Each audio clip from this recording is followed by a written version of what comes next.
Radio is the radiation of electromagnetic signals through the atmosphere or free space.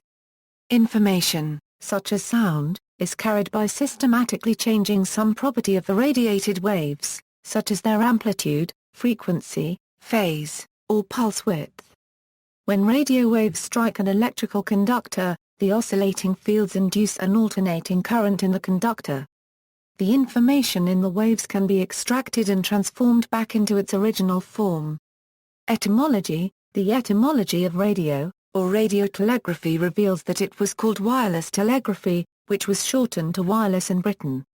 The prefix radio in the sense of wireless transmission, was first recorded in the word radioconductor, a description provided by the French physicist Émile de Branly in 1897.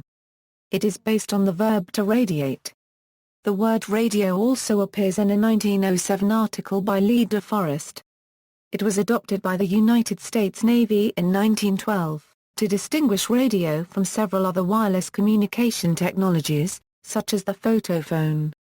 The term became common by the time of the first commercial broadcasts in the United States in the 1920s. The term was adopted by other languages in Europe and Asia.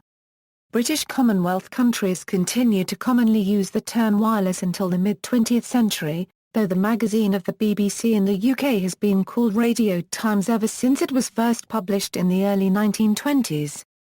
In recent years, the more general term wireless has gained renewed popularity through the rapid growth of short-range computer networking, for example, wireless local area network, Wi-Fi, and Bluetooth, as well as mobile telephony, for example, GSM and UMTS.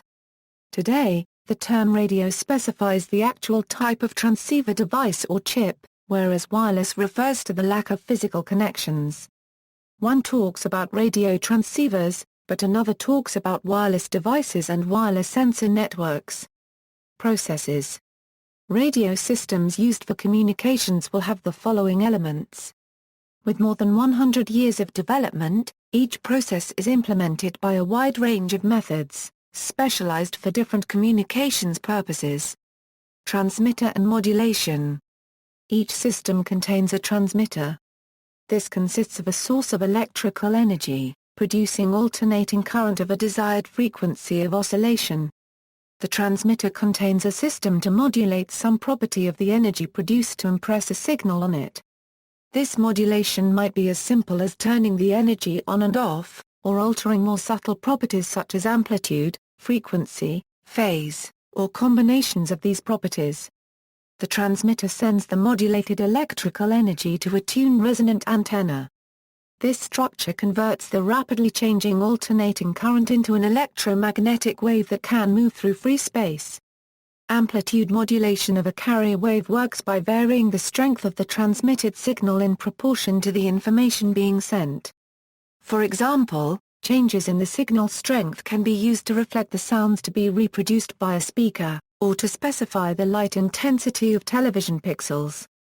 It was the method used for the first audio-radio transmissions, and remains in use today. AM is often used to refer to the medium-wave broadcast band.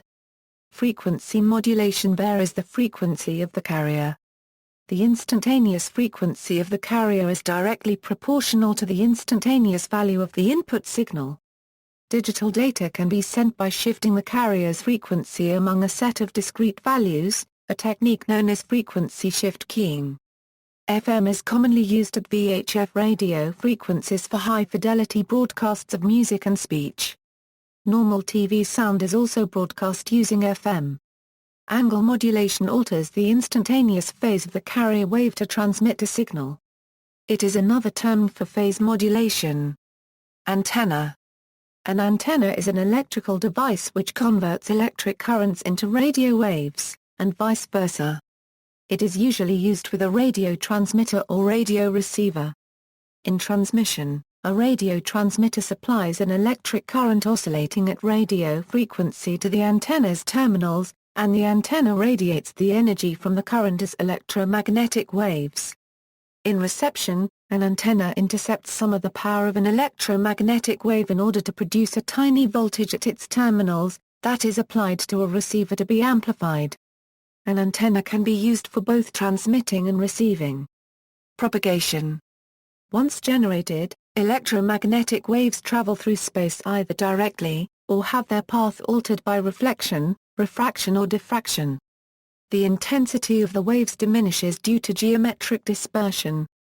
Some energy may also be absorbed by the intervening medium in some cases. Noise will generally alter the desired signal. This electromagnetic interference comes from natural sources, as well as from artificial sources such as other transmitters and accidental radiators. Noise is also produced at every step due to the inherent properties of the devices used. If the magnitude of the noise is large enough, the desired signal will no longer be discernible. This is the fundamental limit to the range of radio communications. Resonance. Electrical resonance of tuned circuits in radios allow individual stations to be selected. A resonant circuit will respond strongly to a particular frequency, and much less so to differing frequencies. This allows the radio receiver to discriminate between multiple signals differing in frequency. Receiver and demodulation. The electromagnetic wave is intercepted by a tuned receiving antenna. This structure captures some of the energy of the wave and returns it to the form of oscillating electrical currents. At the receiver, these currents are demodulated, which is conversion to a usable signal formed by a detector subsystem. The receiver is tuned to respond preferentially to the desired signals, and reject undesired signals. Early radio systems relied entirely on the energy collected by an antenna to produce signals for the operator. Radio became more useful after the invention of electronic devices such as the vacuum tube and later the transistor, which made it possible to amplify weak signals. Today radio systems are used for applications from walkie-talkie children's toys to the control of space vehicles, as well as for broadcasting, and many other applications. A radio receiver receives its input from an antenna, uses electronic filters to separate a wanted radio signal from all other signals picked up by this antenna, amplifies it to a level suitable for further processing, and finally converts through demodulation and decoding the signal into a form usable for the consumer, such as sound, pictures, digital data, measurement values, navigational positions, etc. Radio band. Radio frequencies occupy the range from a 3 kHz to 300 GHz, although commercially important uses of radio use only a small part of this spectrum. Other types of electromagnetic radiation, with frequencies above the RF range, are infrared, visible light, ultraviolet, X-rays and gamma rays. Since the energy of an individual photon of radio frequency is too low to remove an electron from an atom, radio waves are classified as non-ionizing radiation. Communication systems. A radio communication system sends signals by radio. Types of radio communication systems deployed depend on technology, standards, regulations, radio spectrum allocation, user requirements, service positioning, and investment. The radio equipment involved in communication systems includes a transmitter and a receiver, each having an antenna and appropriate terminal equipment such as a microphone at the transmitter and a loudspeaker at the receiver in the case of a voice communication system. The power consumed in a transmitting station varies depending on the distance of communication and the transmission conditions. The power received at the receiving station is usually only a tiny fraction of the transmitter's output, since communication depends on receiving the information, not the energy, that was transmitted. Classical radio communication systems use frequency division multiplexing as a strategy to split up and share the available radio frequency bandwidth for use by different parties' communications concurrently. Modern radio communication systems include those that divide up a radio frequency band by time division multiplexing and code division multiplexing as alternatives to the classical FDM strategy. These systems offer different trade-offs in supporting multiple users, beyond the FDM strategy that was ideal for broadcast radio but less so for applications such as mobile telephony. A radio communication system may send information only one way. For example, in broadcasting, a single transmitter sends signals to many receivers. Two stations may take turns sending and receiving, using a single radio frequency. This is called simplex. By using two radio frequencies, two stations may continuously and concurrently send and receive signals. This is called duplex operation. History. 19th century. The meaning and usage of the word radio has developed in parallel with developments within the field of communications and can be seen to have three distinct phases: electromagnetic waves and experimentation, wireless communication and technical development, and radio broadcasting and commercialization. James Clerk Maxwell predicted the propagation of electromagnetic waves, and Heinrich Rudolf Hertz made the first demonstration of transmission of radio waves through free space. But many individuals, inventors, engineers, developers and businessmen constructed systems based on their own understanding of these and other phenomenon, some predating Maxwell and Hertz discoveries. Thus wireless telegraphy, and radio wave-based systems can be attributed to multiple inventors. Development from a laboratory demonstration to a commercial entity spanned several decades and required the efforts of many practitioners. In 1878, David E. Hughes noticed that sparks could be heard in a telephone receiver when experimenting with his carbon microphone. He developed this carbon-based detector further and eventually could detect signals over a few hundred yards. He demonstrated his discovery to the Royal Society in 1880, but was told it was merely induction, and therefore abandoned further research. Experiments were undertaken by Thomas Edison and his employees of Menlo Park. Edison applied in 1885 to the U.S. Patent Office for a patent on an electrostatic coupling system between elevated terminals. The patent was granted as U.S. Patent 465,971 on December 29, 1891. The Marconi Company would later purchase rights to the Edison patent to protect them legally from lawsuits. In 1884, Mystical Colpsicchi Ornesti at Fermo in Italy experiments with tubes containing powder and nickel-silver with traces of mercury metal filings and their reactions when conducting electricity. This would lead to the development of the iron filings-filled coherer, a radio-detecting device usually credited to Edouard Branly in 1890.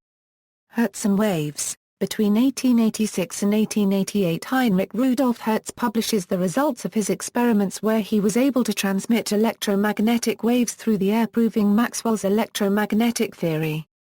Early on after their discovery, radio waves were referred to as Hertzian waves.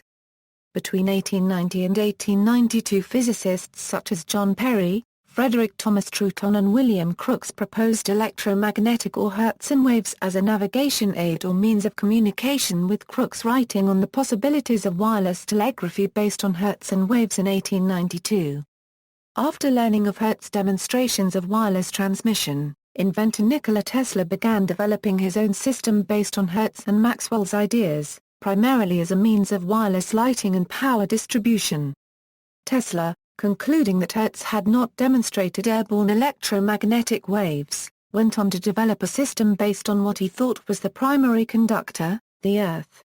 In 1893, demonstrations of his ideas, in St. Louis, Missouri and at the Franklin Institute in Philadelphia, Tesla proposed this wireless power technology could also incorporate a system for the telecommunication of information.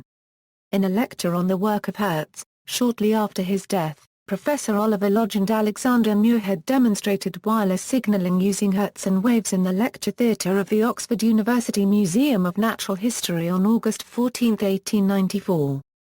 During the demonstration, a radio signal was sent from the neighbouring Clarendon Laboratory building, and received by apparatus in the lecture theatre.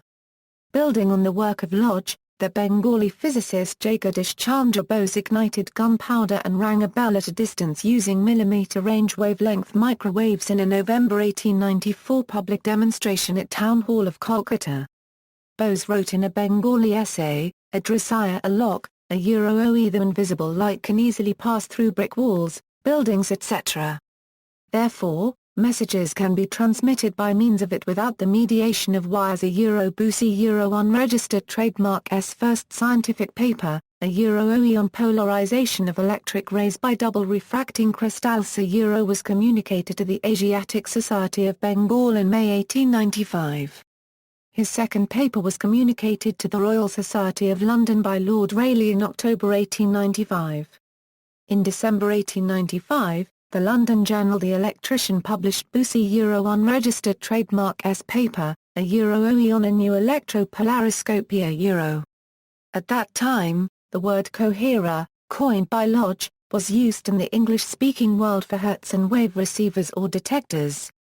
The Electrician readily commented on Bussy unregistered trademark S coherer. The Englishman quoted from The Electrician and commented as follows: should Professor Bose succeed in perfecting and patenting his coherer unregistered trademark, we may in time see the whole system of coast lighting throughout the navigable world revolutionized by a Bengali scientist working single-handed in our Presidency College laboratory.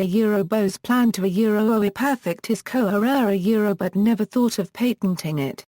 In 1895, conducting experiments along the lines of Hertz's research, Alexander Stepanovich Popov built his first radio receiver, which contained a coherer. Further refined as a lightning detector, it was presented to the Russian Physical and Chemical Society on May 7, 1895. A depiction of Popov's lightning detector was printed in the Journal of the Russian Physical and Chemical Society the same year. Until recently, mistakenly believed that it was the first description, but in fact the first description of the device was given by Dmitry Alexandrovich Lachinov in July 1895 in the second edition of his course Fundamentals of Meteorology and Climatology, the first in Russia. Popov's receiver was created on the improved basis of Lodge's receiver, and originally intended for reproduction of its experiments. Marconi. In 1894 the young Italian inventor Guglielmo Marconi began working on the idea of building a commercial wireless telegraphy system based on the use of Hertz and waves, a line of inquiry that he noted other inventors did not seem to be pursuing. Marconi read through the literature and used the ideas of others who were experimenting with radio waves but did a great deal to develop devices such as portable transmitters and receiver systems that could work over long distances, turning what was essentially a laboratory experiment into useful communication system. By August 1895 Marconi was field testing his system, but even with improvements he was only able to transmit signals up to 1/2 mile, a distance Oliver Lodge had predicted in 1894 as the maximum transmission distance for radio waves. Marconi raised the height of his antenna and hit upon the idea of grounding his transmitter and receiver. With these improvements the system was capable of transmitting signals up to 2 miles and over hills. Marconi's experimental apparatus proved to be the first engineering-complete, commercially successful radio transmission system. Marconi unregistered trademark S apparatus is also credited for saving the 700 people that survived the tragic Titanic disaster. In 1896, Marconi was awarded British Patent 12039, improvements in transmitting electrical impulses and signals, and an apparatus therefore, the first patent ever issued for a Hertz and wave-based wireless telegraphic system. In 1897, he established a radio station on the Isle of Wight, England. Marconi opened his wireless factory in the former Silk Works at Hall Street, Chelmsford, England in 1898, employing around 60 people. Shortly after the 1900s, Marconi held the patent rights for radio. Marconi would go on to win the Nobel Prize in Physics in 1909 and be more successful than any other inventor in his ability to commercialize radio and its associated equipment into a global business. In the U.S. some of his subsequent patented refinements would be overturned in a 1935 court case. 20th century, in 1900. Brazilian priest Roberto Landl de Moura transmitted the human voice wirelessly. According to the newspaper Jornal do Comércio, he conducted his first public experiment on June 3, 1900, in front of journalists and the General Consul of Great Britain, C.P. Lupton, in Sao Paulo, Brazil, for a distance of approximately 5.0 miles. The points of transmission and reception were Alto de Santana and Paulista Avenue. 1 year after that experiment, he received his first patent from the Brazilian government. It was described as equipment for the purpose of phonetic transmissions through space, land and water elements at a distance with or without the use of wires. 4 months later, knowing that his invention had real value, he left Brazil for the United States with the intent of patenting the machine at the U.S. Patent Office in Washington, D.C. Having few resources, he had to rely on friends to push his project. In spite of great difficulty, 3 patents were awarded: the wave transmitter, which is the precursor of today's radio transceiver; the wireless telephone, and the wireless telegraph, both dated November 22, 1904. In June 1912, after the RMS Titanic disaster, due to increased demand, Marconi opened the world's first purpose-built radio factory at New Street Works, also in Chelmsford, England. The next advancement was the vacuum tube detector, invented by Westinghouse engineers. On Christmas Eve 1906, Reginald Fessenden used a synchronous rotary spark transmitter for the first radio program broadcast, from Ocean Bluff, Brant Rock, Massachusetts. Ships at sea heard a broadcast that included Fessenden playing "O Holy Night" on the violin and reading a passage from the Bible. This was, for all intents and purposes, the first transmission of what is now known as amplitude modulation or AM radio. The first radio news program was broadcast August 31, 1920 by Station 8MK in Detroit, Michigan, which survives today as all-news format station WWJ under ownership of the CBS network. The first college radio station began broadcasting on October 14, 1920 from Union College, Schenectady, New York, under the personal call letters of Wendell King, an African-American student at the school. That month 2ADD aired what is believed to be the first public entertainment broadcast in the United States, a series of Thursday night concerts initially heard within a 100-mile radius and later for a 1,000-mile radius. In November 1920, it aired the first broadcast of a sporting event. At 9 p.m. on August 27, 1920, Sociedad Radio Argentina aired a live performance of Richard Wagner's opera Parsifal from the Coliseo Theatre in downtown Buenos Aires. Only about 20 homes in the city had receivers to tune in this radio program. Meanwhile, regular entertainment broadcasts commenced in 1922 from the Marconi Research Centre at Writtle, England.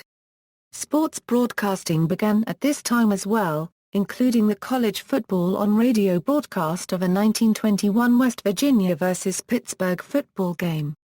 One of the first developments in the early 20th century was that aircraft used commercial AM radio stations for navigation. This continued until the early 1960s when VOA systems became widespread. In the early 1930s, single sideband and frequency modulation were invented by amateur radio operators. By the end of the decade, they were established commercial modes. Radio was used to transmit pictures visible as television as early as the 1920s. Commercial television transmissions started in North America and Europe in the 1940s. In 1947, AT&T commercialized the mobile telephone service. From its start in St. Louis in 1946, AT&T then introduced mobile telephone service to 100 towns and highway corridors by 1948. Mobile telephone service was a rarity, with only 5,000 customers placing about 30,000 calls each week. Because only 3 radio channels were available, only 3 customers in any given city could make mobile telephone calls at one time. Mobile telephone service was expensive, costing $15 per month, plus 30 cents to 40 cents per local call, equivalent to about $176 per month and $3.50 to $4.75 per call in 2012 USD.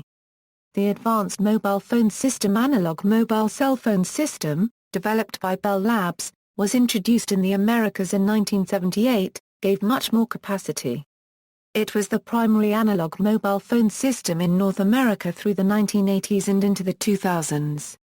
In 1954, the Regency Company introduced a pocket transistor radio, the Tier 1, powered by a standard 22.5V battery. In 1955, the newly formed Sony Company introduced its first transistorized radio. It was small enough to fit in a vest pocket, powered by a small battery. It was durable, because it had no vacuum tubes to burn out. Over the next 20 years, transistors replaced tubes almost completely except for high-power transmitters. By 1963, color television was being broadcast commercially, and the first communications satellite, Telstar, was launched. In the late 1960s, the U.S. long-distance telephone network began to convert to a digital network, employing digital radios for many of its links. In the 1970s, LORAN became the premier radio navigation system. Soon, the U.S. Navy experimented with satellite navigation, culminating in the launch of the Global Positioning System constellation in 1987. In the early 1990s, amateur radio experimenters began to use personal computers with audio cards to process radio signals. In 1994, the U.S. Army and DARPA launched an aggressive, successful project to construct a software-defined radio that can be programmed to be virtually any radio by changing its software program. Digital transmissions began to be applied to broadcasting in the late 1990s. Uses of radio. Early uses were maritime, for sending telegraphic messages using Morse code between ships and land. The earliest users included the Japanese Navy scouting the Russian fleet during the Battle of Tsushima in 1905. One of the most memorable uses of marine telegraphy was during the sinking of the RMS Titanic in 1912, including communications between operators on the sinking ship and nearby vessels, and communications to shore stations listing the survivors. Radio was used to pass on orders and communications between armies and navies on both sides in World War I. Germany used radio communications for diplomatic messages once it discovered that its submarine cables had been tapped by the British. The United States passed on President Woodrow Wilson's 14 points to Germany via radio during the war. Broadcasting began from San Jose, California in 1909, and became feasible in the 1920s, with the widespread introduction of radio receivers, particularly in Europe and the United States. Besides broadcasting, point-to-point broadcasting, including telephone messages and relays of radio programs, became widespread in the 1920s and 1930s. Another use of radio in the pre-war years was the development of detection and locating of aircraft and ships by the use of radar. Today, radio takes many forms, including wireless networks and mobile communications of all types, as well as radio broadcasting. Before the advent of television, commercial radio broadcasts included not only news and music, but dramas, comedies, variety shows, and many other forms of entertainment. Radio was unique among methods of dramatic presentation in that it used only sound. For more, see radio programming. Audio. AM radio uses amplitude modulation, in which the amplitude of the transmitted signal is made proportional to the sound amplitude captured by the microphone, while the transmitted frequency remains unchanged. Transmissions are affected by static and interference because lightning and other sources of radio emissions on the same frequency add their amplitudes to the original transmitted amplitude. In the early part of the 20th century, American AM radio stations broadcast with powers as high as 500 a kilowatt, and some could be heard worldwide. These stations' transmitters were commandeered for military use by the U.S. government during World War II. Currently, the maximum broadcast power for a civilian AM radio station in the United States and Canada is 50 a kilowatt, and the majority of stations that emit signals this powerful were grandfathered in.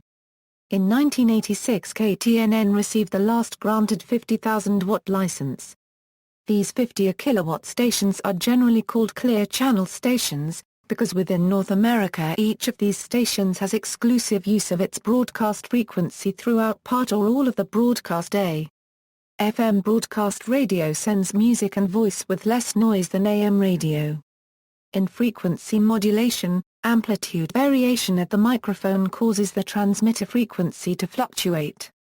Because the audio signal modulates the frequency and not the amplitude, and FM signal is not subject to static and interference in the same way as AM signals. Due to its need for a wider bandwidth, FM is transmitted in the very high-frequency radio spectrum. VHF radio waves act more like light, traveling in straight lines. Hence the reception range is generally limited to about 50–200 miles. During unusual upper atmospheric conditions, FM signals are occasionally reflected back towards the Earth by the ionosphere, resulting in long-distance FM reception. FM receivers are subject to the capture effect, which causes the radio to only receive the strongest signal when multiple signals appear on the same frequency. FM receivers are relatively immune to lightning and spark interference. High power is useful in penetrating buildings, diffracting around hills, and refracting in the dense atmosphere near the horizon for some distance beyond the horizon. Consequently, 100,000 watt FM stations can regularly be heard up to 100 miles away, and further, 150 miles, if there are no competing signals. A few old, grandfathered stations do not conform to these power rules. WBCT-FM in Grand Rapids, Michigan, U.S., runs 320,000 watts ERP, and can increase to 500,000 watts ERP by the terms of its original license. Such a huge power level does not usually help to increase range as much as one might expect, because VHF frequencies travel in nearly straight lines over the horizon and off into space. Nevertheless, when there were fewer FM stations competing, this station could be heard near Bloomington, Illinois, U.S., almost 300 miles away. FM subcarrier services are secondary signals transmitted in a piggyback fashion along with the main program. Special receivers are required to utilize these services. Analog channels may contain alternative programming, such as reading services for the blind, background music or stereo sound signals. In some extremely crowded metropolitan areas, the sub-channel program might be an alternate foreign language radio program for various ethnic groups. Subcarriers can also transmit digital data, such as station identification, the current song's name, web addresses, or stock quotes.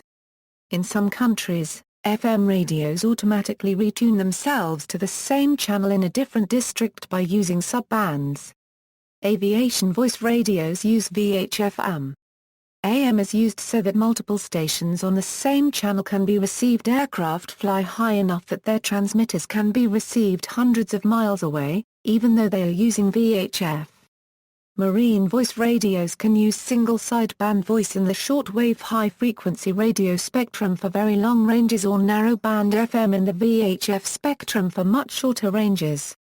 Narrowband FM sacrifices fidelity to make more channels available within the radio spectrum, by using a smaller range of radio frequencies, usually with 5 kHz of deviation, versus the 75 kHz used by commercial FM broadcasts, and 25 kHz used for TV sound. Government, police, fire and commercial voice services also use narrowband FM on special frequencies. Early police radios used AM receivers to receive one-way dispatches. Civil and military HF voice services used shortwave radio to contact ships at sea, aircraft and isolated settlements. Most use single sideband voice, which uses less bandwidth than AM. On an AM radio, SSB sounds like ducks quacking, or the adults in a Charlie Brown cartoon. Viewed as a graph of frequency versus power, an AM signal shows power where the frequencies of the voice add and subtract with the main radio frequency. SSB cuts the bandwidth in half by suppressing the carrier and one of the side bands. This also makes the transmitter about 3 times more powerful, because it doesn't need to transmit the unused carrier and side band. TETRA, terrestrial trunked radio, is a digital cell phone system for military, police and ambulances. Commercial services such as XM, WorldSpace and Sirius offer encrypted digital satellite radio. Telephony, mobile phones transmit to a local cell site that ultimately connects to the public switched telephone network through an optic fiber or microwave radio and other network elements. When the mobile phone nears the edge of the cell site's radio coverage area, the central computer switches the phone to a new cell. Cell phones originally used FM, but now most use various digital modulation schemes. Recent developments in Sweden allow for the instant downloading of digital material from a radio broadcast to a mobile phone. Satellite phones use satellites rather than cell towers to communicate.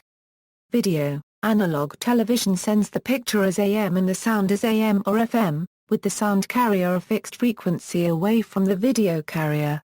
Analog television also uses a vestigial sideband on the video carrier to reduce the bandwidth required. Digital television uses 8 VSB modulation in North America, and COFDM modulation elsewhere in the world. A reader Euro-Solomon error correction code adds redundant correction codes and allows reliable reception during moderate data loss. Although many current and future codecs can be sent in the MPEG transport stream container format, as of 2006 most systems use a standard definition format almost identical to DVD, MPEG-2 video in anamorphic widescreen and MPEG Layer 2 audio. High-definition television is possible simply by using a higher resolution picture, but H264/AVC is being considered as a replacement video codec in some regions for its improved compression. With the compression and improved modulation involved, a single channel can contain a high-definition program and several standard definition programs. Navigation. All satellite navigation systems use satellites with precision clocks. The satellite transmits its position, and the time of the transmission. The receiver listens to 4 satellites, and configure its position as being on a line that is tangent to a spherical shell around each satellite, determined by the time of flight of the radio signals from the satellite. A computer and the receiver does the math. Radio direction finding is the oldest form of radio navigation. Before 1960 navigators used movable loop antennas to locate commercial AM stations near cities. In some cases they used marine radiolocation beacons, which share a range of frequencies just above AM radio with amateur radio operators. LORAN systems also use time-of-flight radio signals, but from radio stations on the ground. Very high-frequency omnidirectional range systems have an antenna array that transmits 2 signals simultaneously. A directional signal rotates like a lighthouse at a fixed rate. When the directional signal is facing north, an omnidirectional signal pulses. By measuring the difference in phase of these 2 signals, an aircraft can determine its bearing or radial from the station, thus establishing a line of position. An aircraft can get readings from 2 VORs and locate its position at the intersection of the 2 radials, known as a fix. When the VOR station is collocated with DME, the aircraft can determine its bearing and range from the station, thus providing a fix from only one ground station. Such stations are called VOR DMEs. The military operates a similar system of navaids, called TACANs, which are often built into VOR stations. Such stations are called voltacs. Because TACANs include distance measuring equipment, VOR DME and voltac stations are identical in navigation potential to civil aircraft. Radar. Radar detects objects at a distance by bouncing radio waves off them. The delay caused by the echo measures the distance. The direction of the beam determines the direction of the reflection. The polarization and frequency of the return can sense the type of surface. Navigational radars scan a wide area 2 to 4 times per minute. They use very short waves that reflect from earth and stone. They are common on commercial ships and long-distance commercial aircraft. General-purpose radars generally use navigational radar frequencies, but modulate and polarize the pulse so the receiver can determine the type of surface of the reflector. The best general-purpose radars distinguish the rain of heavy storms, as well as land and vehicles. Some can superimpose sonar data and map data from GPS position. Search radars scan a wide area with pulses of short radio waves. They usually scan the area 2 to 4 times a minute. Sometimes search radars use the Doppler effect to separate moving vehicles from clutter. Targeting radars use the same principle as search radar but scan a much smaller area far more often, usually several times a second or more. Weather radars resemble search radars, but use radio waves with circular polarization and a wavelength to reflect from water droplets. Some weather radar use the Doppler effect to measure wind speeds. Data. Most new radio systems are digital, including digital TV, satellite radio, and digital audio broadcasting. The oldest form of digital broadcast was spark-gap telegraphy, used by pioneers such as Marconi. By pressing the key, the operator could send messages in Morse code by energizing a rotating commutating spark gap. the rotating commutator produced a tone in the receiver, where a simple spark gap would produce a hiss, indistinguishable from static. Spark gap transmitters are now illegal, because their transmission spans several hundred megahertz. This is very wasteful of both radio frequencies and power. The next advance was continuous wave telegraphy, or CW, in which a pure radio frequency, produced by a vacuum tube electronic oscillator, was switched on and off by a key. A receiver with a local oscillator would heterodyne with the pure radio frequency, creating a whistle-like audio tone. CW uses less than 100 Hz of bandwidth. CW is still used, these days primarily by amateur radio operators. Strictly, on-off keying of a carrier should be known as interrupted continuous wave, or ICW, or on-off keying. Radio teletype equipment usually operates on shortwave and is much loved by the military because they create written information without a skilled operator. They send a bit as one of two tones using frequency shift keying. Groups of 5 or 7 bits become a character printed by a teleprinter. From about 1925 to 1975, radio teletype was how most commercial messages were sent to less developed countries. These are still used by the military and weather services. Aircraft use a 1200 baud radio teletype service over VHF to send their ID, altitude and position, and get gate and connecting flight data. Microwave dishes on satellites, telephone exchanges and TV stations usually use quadrature amplitude modulation. QAM sends data by changing both the phase and the amplitude of the radio signal. Engineers like QAM because it packs the most bits into a radio signal when given an exclusive fixed narrowband frequency range. Usually the bits are sent in frames that repeat. A special bit pattern is used to locate the beginning of a frame. Communication systems that limit themselves to a fixed narrowband frequency range are vulnerable to jamming.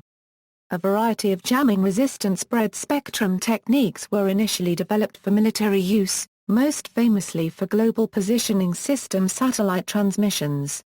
Commercial use of spread spectrum began in the 1980s. Bluetooth, most cell phones, and the 802.11b version of Wi-Fi each use various forms of spread spectrum.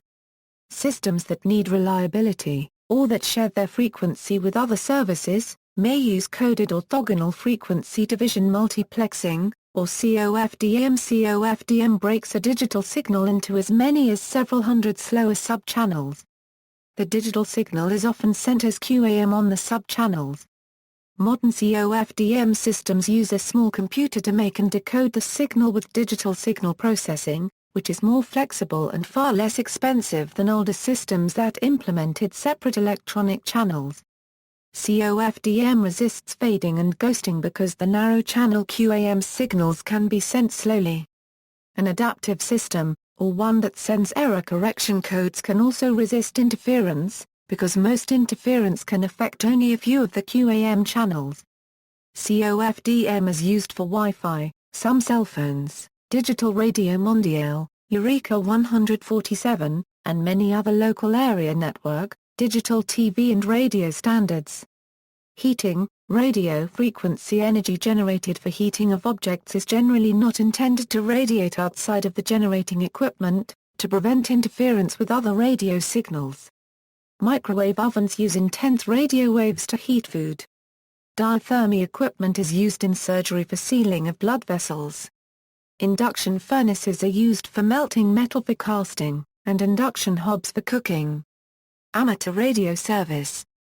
Amateur radio, also known as ham radio, is a hobby in which enthusiasts are licensed to communicate on a number of bands in the radio frequency spectrum non-commercially and for their own enjoyment.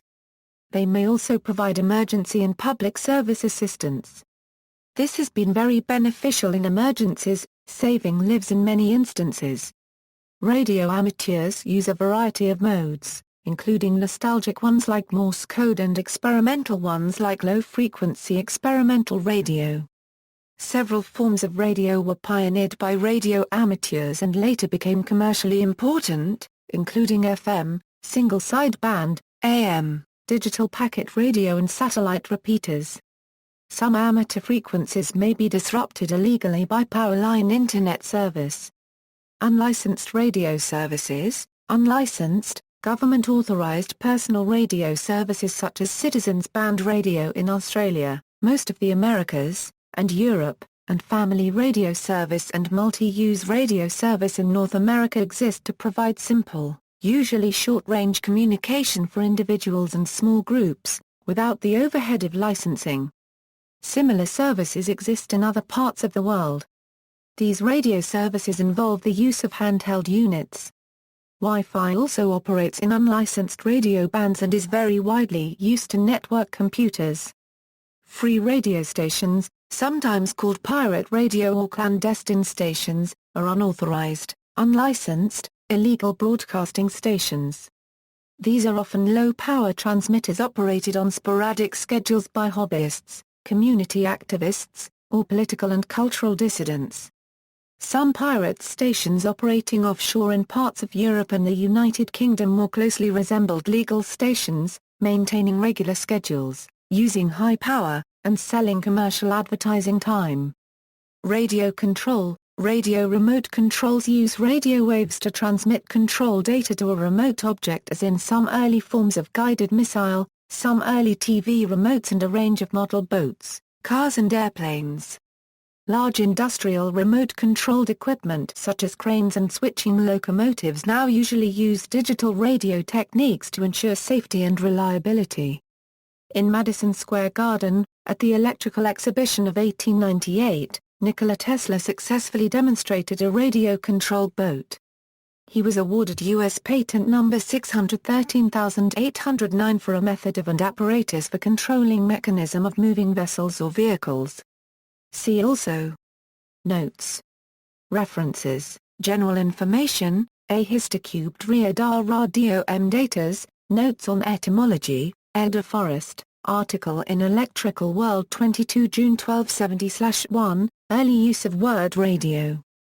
http, webmit edu www Bose HTML. It contains a proof that Sir Jagadish Chandra Bose invented the mercury coherer, which was later used by Guglielmo Marconi and along with other patents. Cheney, Margaret. Tesla, Man Out of Time.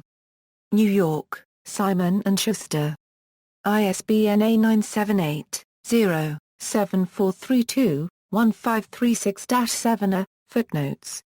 Further reading, Swar, C.H. Wireless telegraphy, its origins, development, inventions, and apparatus. New York, D. Van Nostrand. Mills, J. Radio Communication, Theory and Methods, with an appendix on transmission over wires. New York, McGraw-Hill Book Company, etc., etc. Lauer, H., and Brown, H. L. Radio Engineering Principles. New York, McGraw-Hill Book Company, etc., etc. Cockaday, L. M. Radio Telephony for Everyone. The Wireless, How to Construct and Maintain Modern Transmitting and Receiving Apparatus. New York, Frederick A. Stokes. Hausman, E., Goldsmith, A. N., Hazeltine, L. A., Hogan, J. V. L., Marekoft, J. H., Canavasiol, F. E., A. L. Radio Phone Receiving. A Practical Book for Everybody. New York, D. Van Nostrand. Bugger, N. Falco A., Kistyakov N.I. Kistyakov N.I., ed. Radio Receiver Theory. Translated from the Russian by Boris Vikstsev. Moscow, Mir Publishers. ISBN A5-03-001321-0A. First published in Russian as a Th degree Th 3/4 THN Euro THN Th 1/4 Th 1/2 N Th micron N florin NN on Euro Th 3/4 Th to the first NN Th squared Th degree A. Da Silva, E. High Frequency and Microwave Engineering. Oxford, Butterworth Heinemann. Clint Smith, Kurt Govelis. Wireless Network Performance Handbook. McGraw-Hill Professional. ISBN A0-07-140655-7. Hugh G. J. Arichkeen, The Continuous Wave, Technology and the American Radio, 1900 to 1932. Asa Briggs, The History of Broadcasting in the United Kingdom. John Dunning, On the Air. The Encyclopedia of Old-Time Radio. New York. Oxford, Oxford University Press, 1998. ISBN 0-19-507678-8, Henry Bank and Sherman P. Lawton, Broadcasting Radio and Television. Mark Fisher, Something in the Air, Radio, Rock, and the Revolution That Shaped a Generation. Leland I. Anderson, John Stone, Nikola Tesla's Priority in Radio and Continuous Wave Radio Frequency Apparatus. The AWA Review, Volume 1. 1986. 24 pages, illustrated. Tom Lewis, Empire of the Air, The Men Who Made Radio, First ed., New Yorker E. Burlingham Books, 1991. ISBN 0-06-018215-6. Empire of the Air, The Men Who Made Radio by Ken Burns was a PBS documentary based on the book. West Rupert McLaurin, Invention and Innovation in the Radio Industry. William B. Ray, FCC The Ups and Downs of Radio-TV Regulation. Alexander Russo, Points on the Dial, Golden Age Radio Beyond the Network's 278 pages. Discusses regional and local radio as forms that complicate the image of the medium as a national unifier from the 1920s to the 1950s. Scannell, Paddy, and Cardiff, David. A Social History of British Broadcasting, Volume 1, 1922-1939. Schwartz, James. The American Radio Industry and Its Latin American Activities, 1900-1939. Christopher H. Sterling with Michael C. Keith, Encyclopedia of Radio. New York. London, Fitzroy Dearborn, 2004, Llewellyn White, The American Radio. Ulrich Elrod, Jerry Whittaker, Communications Receivers, 3rd edition, McGraw-Hill, New York, 2001, ISBN 0-07-136121-9. External links, General, Radio at DMOZ, It's Radio. Essay by Richard Rubin, The Atlantic Monthly, January 1998. History, U.S. Supreme Court, Marconi Wireless Telegraph Co. of America v. United States. 320 U.S. 1. Nos 369, 373. Argued 9 April 12, 1943. Decided June 21, 1943. Who invented radio?